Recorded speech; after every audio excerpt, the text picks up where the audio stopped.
आता हे बघा, प्रत्येक पक्षाला आपापलं आंदोलन करण्याचा अधिकार आहे. प्रत्येक पक्षाला आता मला सांगा, परवा लोकसभेच्या निवडणुका झाल्या, ह्याच बदलायच्या होत्या ना.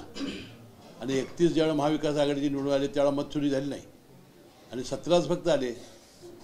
आत्तासुद्धा EVM वगैरे दाखवलं जातं. वास्तविकपणे आमच्या भारतीय जनता पक्षाला आणि युतीला सगळ्यात महत्त्वाचं काय आहे? केंद्र सरकार, मोदी साहेबांचं पंतप्रधान असलेलं केंद्र सरकार. मग आम्हाला आमच्या हातात असतं तर मग फक्त 20-25च लोकसभेच्या जागेवर आम्ही नितीश कुमार आणि चंद्रबाबू नायडूला घ्यायची पाळी का आली? म्हणजे लोकांना ह्याच्याबद्दल अनेक वेळा चर्चा झालेल्या आहेत. त्या VVPATबद्दल झालेल्या आहेत, EVM मशीनबद्दल झालेल्या आहेत, मतदार यादीबद्दल झालेल्या आहेत. फक्त आता पराभवासाठी ते पळवाट शोधत आहेत. एकीकडे पाहिलं तर साहेब, हा मोर्चा निघतोय, मात्र या मोर्चामध्ये काँग्रेसचे प्रदेशाध्यक्ष सहभागी होत नाहीयेत.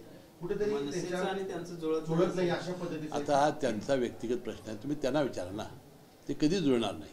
साहेब, दुसरा एक प्रश्न म्हणजे कर्जमाफीच्या संदर्भामध्ये मुख्यमंत्र्यांनी एक भूमिका घेतलेली असताना काल अजितदादांनी एक वक्तव्य केलं, सारखी कर्जमाफी कशासाठी हवी असते, 0% जे कर्ज दिलं जातं ते भरत अशा पद्धतीने, आणि निवडणुका कर्जमाफी आम्ही निवडणुकी जिंकायची होती म्हणूनच जाहीर केली असं एक वक्तव्य त्यांनी काल केलं. नाही, जिंकायचं नाही, आम्हाला कर्जमाफी करायची आहे, परंतु कधी करायची याचं अद्याप शेड्यूल ठरलेलं नव्हतं. आता काल मुख्यमंत्री महोदयांच्या नेतृत्वाखालीची बैठक झाली, त्यामध्ये ठरलेलं आहे.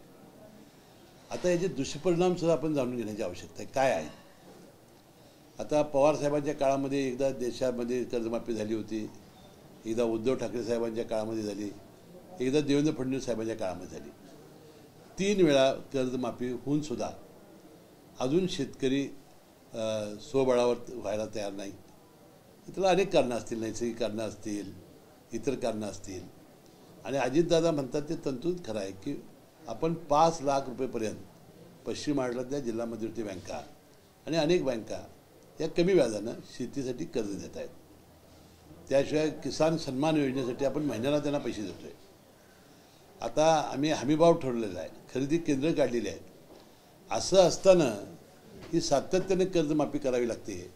ह्याचे दुष्परिणाम असे आहेत की बँकामध्ये लोक पैसेच भरणार नाहीत.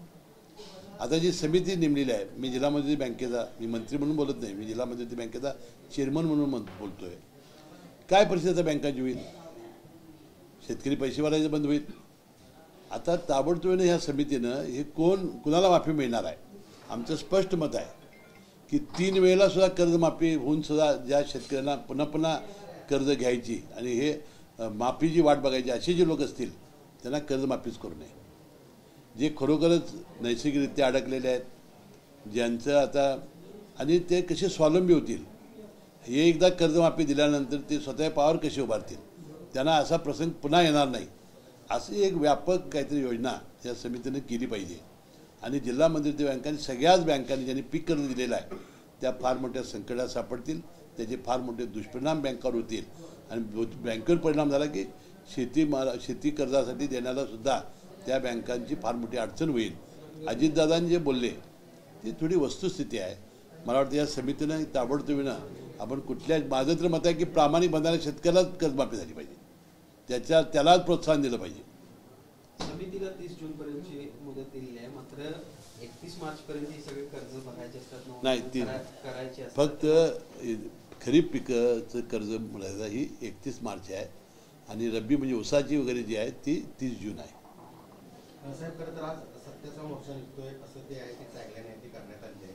दुसरीकडं जे सत्ताधारी आहेत, महायुतीमध्ये जे नेते आहेत, ते कुठेतरी असत्याचा मोर्चा आहे, अपयशाचा मोर्चा आहे आणि कुठेतरी अविश्वासाचा मोर्चाची टीका करत आहे. मुश्रीफ साहेब या मोर्चाकडे कसं बघताय? मी माहीत सांगितलं ना, आता ह्या निवडणुका झाल्या तर ते पराभव त्यांना दिसायला लागलेल्यामुळं त्यासाठी काढलेला हा मोर्चा आहे.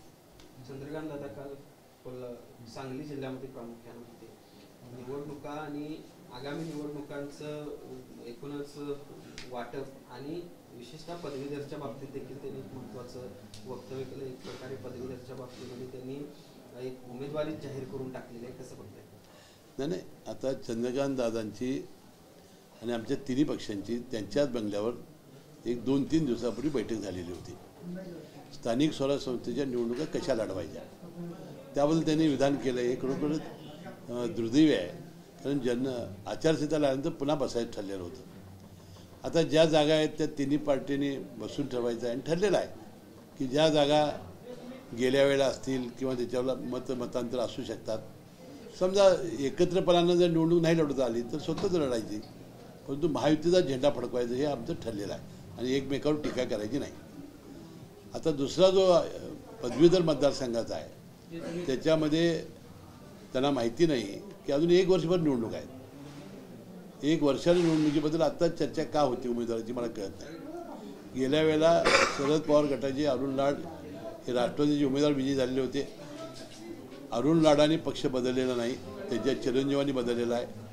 गेल्या वेळेला अरुण लाडनी मला स्पष्ट सांगितलं होतं की पुढच्या वेळेला मी आणि आमच्या घरातला कुणी राहणार नाही, भयामानला तुम्ही उभा करा. भयामाननी माझ्यासाठी फार कष्ट घेतले. असं होऊन त्यांनी पक्ष बदललेला आहे. त्यांच्याबद्दलची असलेली नाराजी ज्यावेळेला आम्ही तिन्ही पक्ष बसू उमेदवारीबद्दल त्यावेळेला आम्ही समजावून सांगू आणि आम्ही ही जागा त्यांना सोडण्यासाठी आग्रह धरू. नाहीतर मग शेवटी मैत्रीपूर्ण लढत केल्याशिवाय, कारण काय आहे की कोल्हापूर जिल्ह्यानंच गेल्या वेळा 68% मतदान केल्यामुळं आपले ते अरुणांना लाड निवडून आलेले आहे. फार मोठी महत्त्वपूर्ण भूमिका ही भैयासाहेब मानेच्या नेतृत्वाखाली कोल्हापूर जिल्ह्यानं बजावलेली आहे.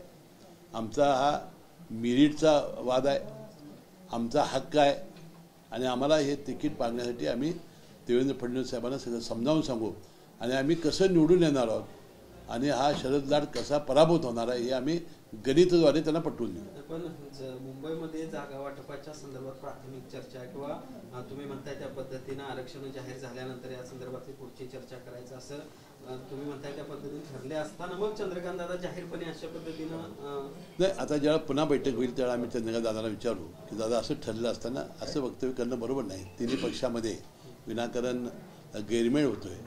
शेवटी आपल्याला सत्ता आणायची आहे महायुतीची.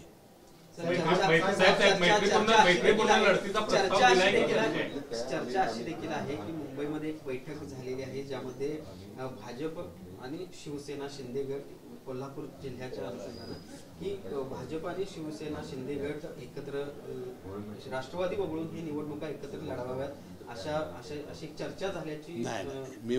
मी त्या बैठकीला होतो, अशी कोणती चर्चा झालेली नाही आणि लढवणार असते तर काय आमची हरकत नाही. साहेब, आजपासून साखर हंगाम खरं सुरुवात झालेली आहे राज्यभरामध्ये.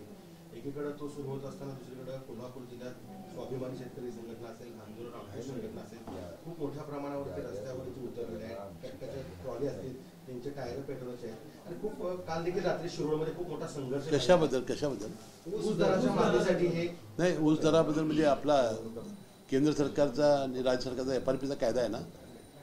नाही, कायदा आहे का नाही? कायदा आहे, मग त्याला पाळण्यासाठी शासन आहे ना. त्याने साखर ते जप्त करतात, RRC करतात.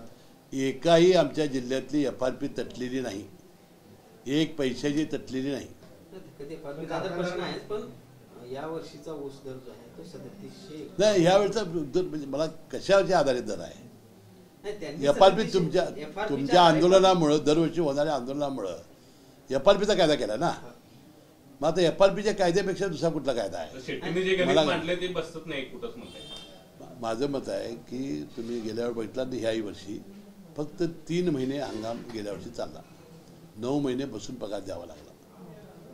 साखरेचे दर थोडे वाढलेले होते, परंतु 3 महिन्याच्या हंगामामध्ये कशी कारखानदारी परवडणार हा विचार कोणी केला पाहिजे. शेतकऱ्यांना शेती परवडत नाही हे आम्हाला मान्य आहे.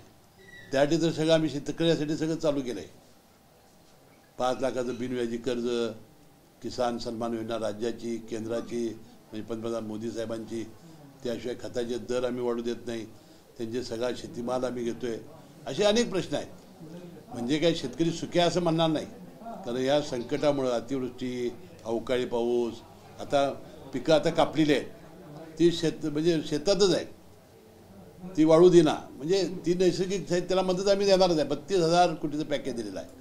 परंतु तुम्ही भूमिका समजावून घेतली पाहिजे. या राज्यामध्ये आणि केंद्रामध्ये आज FRPचा कायदा आहे आणि त्याची कडेकोटपणानं आणि ते त्यांच्या मागणीमुळेच झालेलं आहे. कारखाना कसा चालवायचा अशी आता तुम्ही म्हटलं, मात्र निवडणुका याच कारखान्याच्या असतात त्यावेळी मात्र या सगळ्या नेत्यांची भूमिका वेगळी असते. अगदी तुटून पडतात एकमेकांवरती आणि तो कारखाना मिळवायला त्या ठिकाणी नाही. तो सवाल कुठं आहे? ती राजकीय आहे ना, त्याचा आणि ह्याचा काय संबंध आला? ती कारखान्याची सत्ता कोणाच्या हस्ते, कोणाच्या हातात यावी हे सभाच ठरवतात. सर, आचारसंहितेच्या संदर्भात काय, कारण काल अजितदादांनी एक सूचक वक्तव्य केलं, येत्या आठवड्याभरात ही आचारसंहिता लागेल तशी काही नाही, सगळ्यांची आता आम्ही इलेक्शन मोडमध्ये गेलेलो आहोत. आता वेद आमचे निवडणुकीचे सुरू झालेले आहेत. 31 जानेवारीपर्यंत निवडणुका घ्या असं सुप्रीम कोर्टाने सांगितलेलं आहे. त्यामुळे ही कधीही लागण्याची शक्यता आहे. ती कधी लागेल प्रत्येकजण आपापला अंदाज करतात. ज्या दिवशी राज्य निवडणूक आयोग सकाळी सांगेल की आज पत्रकार परिषद, त्याच वेळेपासून ती सुरू झाली असे समजा. फलटणच्या प्रकरणावर रुपाली चाकणकरांचा राजीनामा विरोधक मागत आहे, कसं बघताय? कारण त्यांच्यावरती नाही, रुपालीताई चाकणकरनी जे वक्तव्य केलेलं आहे त्याबद्दल दादानी काल स्पष्ट वक्तव्य केलेलं आहे. हे आमच्या पक्षाचं मत नाही.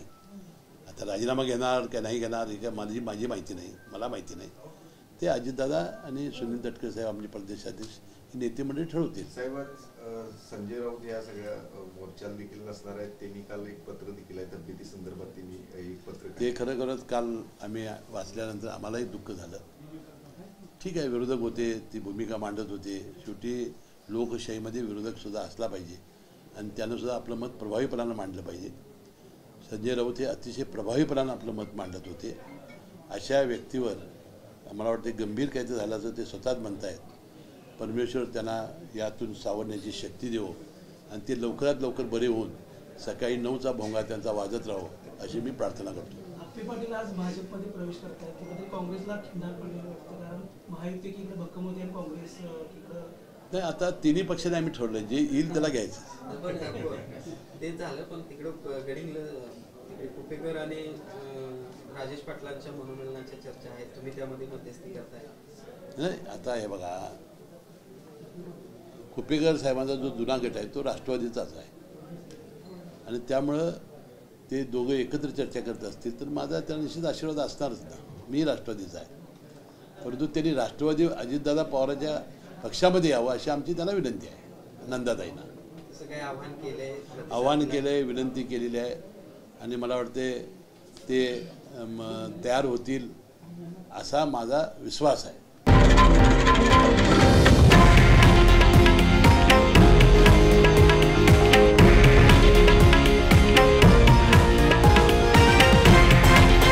हे आहे देशातील नंबर 1 न्यूज नेटवर्क आणि आपण पाहत आहात TV9 मराठी, एकमेव.